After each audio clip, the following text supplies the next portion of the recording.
ఏంటి ఏం చేస్తున్నావు? వంట. కొంచెం మంట ఎక్కువైనట్టుంది.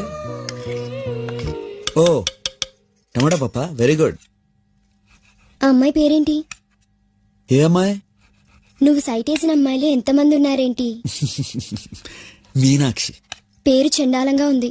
అమ్మాయి అద్భుతంగా ఉంటుంది. అబ్బా, ఆ టమాటా పప్పుతో పాటు బంగాళదుంప వేపుడు కూడా ఉంటే కుమ్మేయచ్చు అంతే. తర్వాత ఏముంది, పెరుగన్నం. నేను అడిగేది ఆ అమ్మాయి గురించి. మీనాక్ష అలా చాలా రోజులు చూశాక ఓ రోజు తెగించి, అరే ఇండియా జింబాబ్వే మ్యాచ్ వస్తుంది చూడలేదా? తెగించి ఏం చేశావు? ఐ లవ్ యూ మీనాక్షి అని చెప్పేశాను.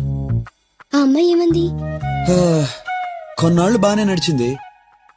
ఒకసారి నాకు మార్కులు తక్కువ వచ్చాయని కొట్టింది. అప్పటి నుంచి మాట్లాడడం మానేశాను. కొట్టిందా? అప్పుడు నేను 8th క్లాస్